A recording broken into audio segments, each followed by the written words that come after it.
So long, farewell to you, my friend, till we meet again. What's up, y'all? It's Kim Ray, and I'm here with your Insecure Review, the very last one. It's the season finale. It is episode 8 of season 2.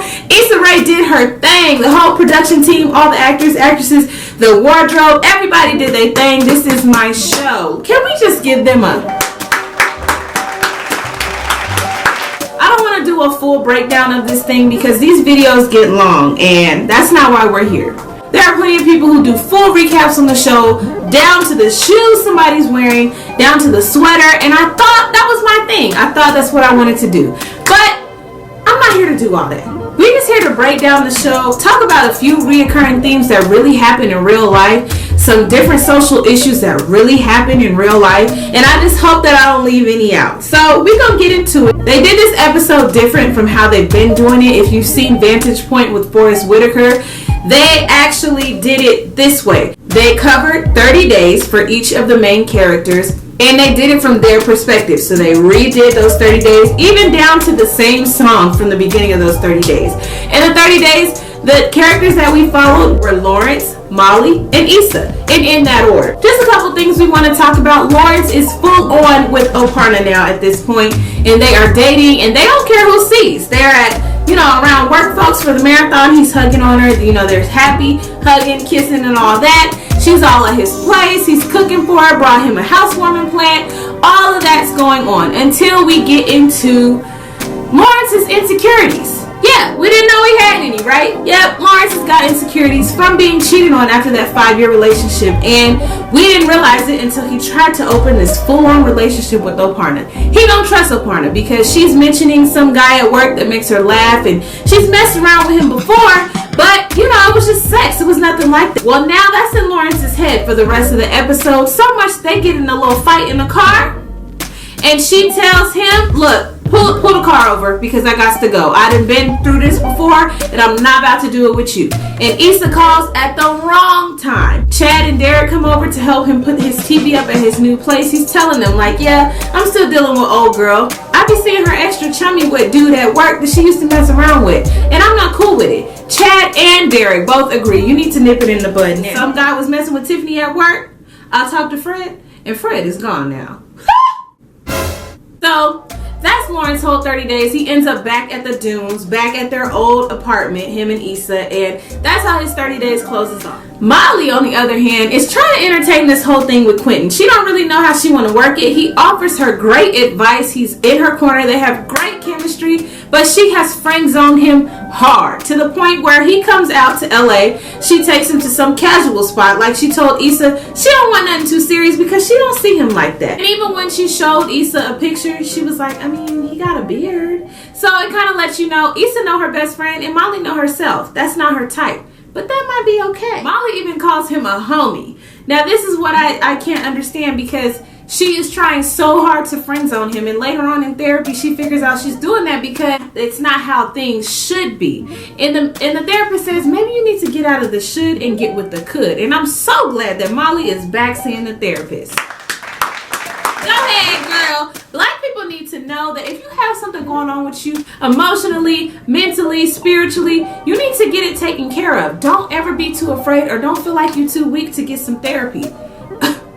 It's easy. Take a hold of who you are and who you'd like to become. Through Molly's 30 days, we're trying to figure out if she wants Quentin or if she don't. And she ends up giving him some after they didn't have some hen, because that hen make you sin. And I'm just like, okay, did you give him some because you really were attracted to him? Or was it like a pity thing? Like, oh, you're such a nice guy. Let me give you some. And it kind of felt like the latter. So throughout Molly's 30 days, she is getting a text message from Dro saying, I miss you. We are unable to see what her whole, mindset is, but I'm kind of getting a sneaky, suspicious feeling that by the end of the episode, I'm gonna be let down. Molly's also dealing with interviews. She's trying to find the right fit for her because like Quentin and Issa said, listen, if you deserve better. You work hard. You need to get your money, girl. So she's in an interview with a black firm, and they are feeling her. She's killing the questions. They asking about Crenshaw. Is that McDonald's still there? It's feeling like a family reunion. She's loving it. But she has a lot to think about. When she's chilling with Issa and Kelly at Issa's place, so they can watch their little show, Due North, Kelly's like, what is it how are the interviews going? And she's like, on one hand, the black firm, I know I would kill it there, and I would feel like I'm a part of something. I would feel like I belong. But the thing is, where I come from, I know that. I know it to be true. I've worked hard there. I've built a rapport. I know the work relationship. Although they're not paying me like they shouldn't I just stay and just wait? This is something that if we're not dealing with it now, we will one day deal with it in our lives. You have to decide if something that is going just fine is okay with you. If everything is going great and you're stable and you're growing, but in time, if that's fine with you doing the same thing every day, knowing that you have more, you can do more, then stay in it. Do you? Some people can do that, but I can't. I have got to be somewhere where I am. It's a new challenge every day, recreating myself, knowing that my people got me, they're behind me, or knowing that I'm my own boss and I can do this and I got this. And that's what Molly is gonna have to figure out. Kelly breaks it down with her. I don't want to only work with black people because black people be asking you a potato salad recipe. They be trying to invite you to church, and I ainain't got time. I don't want to go to your church, boo. White people be trying to come to you as if you're the representative for the entire race, and that's not okay either. Because I just want watermelon because I'm hot. Okay, that's why. I cannot. At the end of Molly's 30 days, she's naked. We find out later. I'm gonna spoil it for you now. We find out later she done got back with Dro. Got the whole lingerie thing popping. Back with Dro. So the bad decisions didn't wrap up just because the season ended, and that's what I like about this show also. It's real. It's real. Gentrification. If you don't know what it is, look it up, Google it. But basically it's when the poor parts of town start to, get bought out, and they start getting sidewalks now, start getting little yogurt shops and bistros, and rents start going up, and that's what's happening in Issa's neighborhood, and that's why she's being forced to move. The last perspective we explore is Issa's perspective. Issa's 30 days, which are a very hard 30 days. Issa's got to move. And she's got to move in with her brother because she ain't got nowhere else to go. She don't want a roommate. She don't have the money to live alone unless she lives far out, like in the IE somewhere, West Covina, Lancaster, all that, which I don't think is fully a problem. But the traffic is crazy, trust me. She's selling her stuff in the yard sale. She even selling the Brock pot. Some creepy man buys her blanket, and then neighbor babe come down and talk about he been using her Wi-Fi, child. And I said, this nigga Gus. People just have no shame. He talking about he gonna miss her. Are you gonna miss me or the Wi-Fi, my dude? She just kills me with the subtleties. Like, yeah, I was wondering why it was so slow. But he got some new girl. She's sitting on the couch, and that is symbolic because remember when they bought the new couch, her and Lawrence? So she kind of she says, you know what, I'm gonna keep the couch, and she calls Lawrence later on, which is when she called, and Perno stormed out of the car. She says, listen, I got this couch, you might want it. If you want to come get it tomorrow, Saturday, I won't be here between 2 and 6, so you don't even have to see me. You can just come through, get the couch, be gone. So one thing I didn't mention, Kelly was running that 10K or that marathon. She ended up stopping because that red wedding. She stopped around mile 9. So Kelly been losing her weight this entire season, and I live for it in her Ivy Park, okay? She is doing the damn thing. I love Kelly down. Derek and Tiffany are expecting a baby, Dubois, and it was some weirdities going on in the episode. I couldn't tell if Tiffany is cheating because she was supposed to be somewhere. Derek said that she was going to be at Issa's, and then she called Issa and said she wasn't going to be there. Now, I don't know if she's cheating or if she just wasn't there because of morning sickness or because of baby she felt sick. I don't know. I be reading into everything. Y'all don't know this yet, but I be reading into everything. When Tiffany said, we're having a baby, Kelly, you're losing weight, got your fitness stuff going on, Molly taking interviews, and Issa, I'm moving. Issa's at work, and she got all the Latino and Latinas at her job, and her and Frida are teaching them there, and the manager's impressed. She's like, what prompted this whole, bring the kids to us?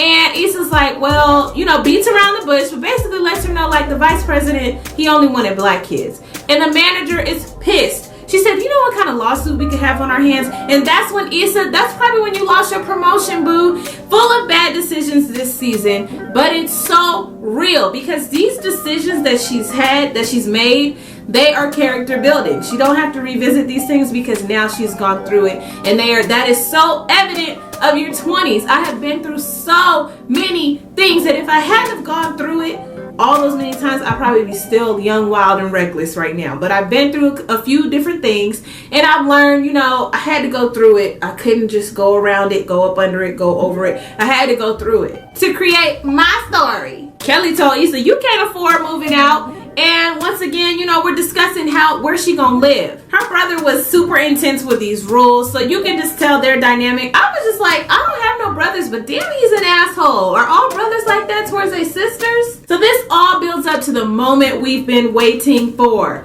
Lawrence and Issa finally get closure. Our little fantasy sequence for all of us who just wanted Issa and Lawrence to work so bad. And the door still wasn't fully closed now, don't get me wrong. Issa comes in. She's assuming, you know, the couch is gone, so Lawrence is gone. But she comes in, she sees that he's still there. To skip the small talk, they talk, they get it all out in the open. They apologize to each other. They take accountability. They let each other know where they were wrong. They let each other know how much they love each other, how much they still love each other, how much they wish that they could be what the other one wanted. It was just great.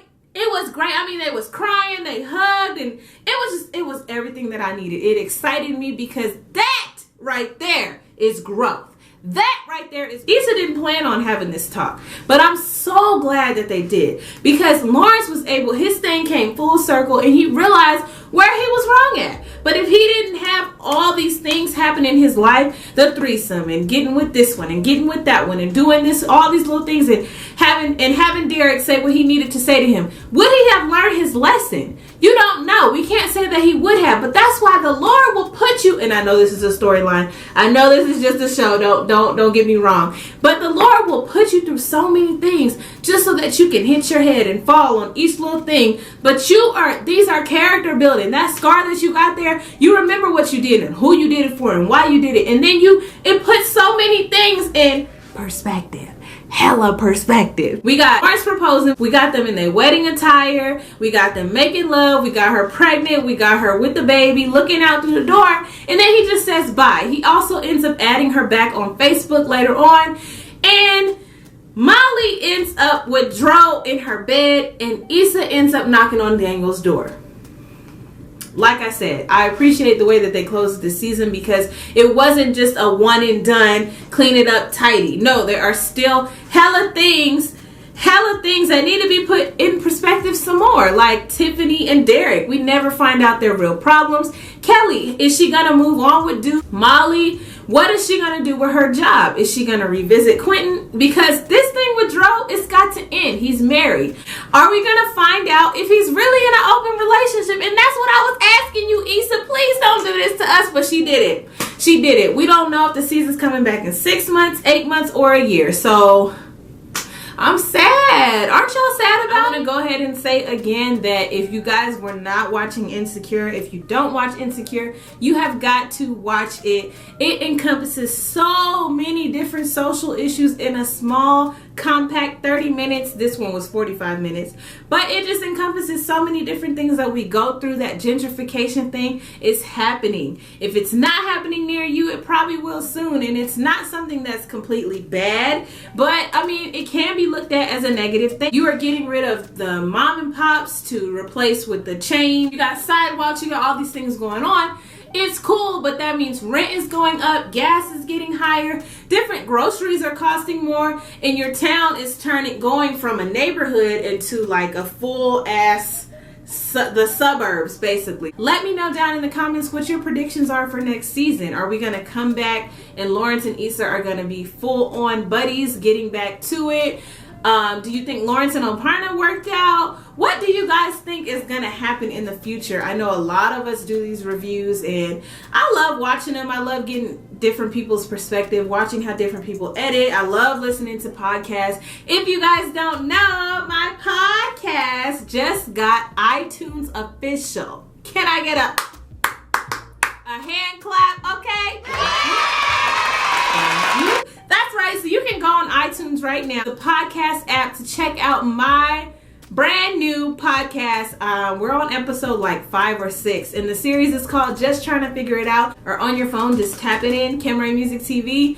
in search, you will find my podcast. Make sure you guys subscribe to that. I post it every Thursday night or Friday morning, depending on how the night go, because I am in school full-time and I work full-time and I got a boyfriend, so it bees like that. I'm signing off on the Insecure Reviews. I'll see you guys next time. I hope y'all out there flourishing, and I hope y'all out there getting that growth. What's up, y'all? Thanks so much for tuning in to this week's review. Sad it's over, but don't forget to hit up all the links in my description box. Follow me on Instagram, tune into my podcast, and follow me on Twitter. See y'all next time. Bye.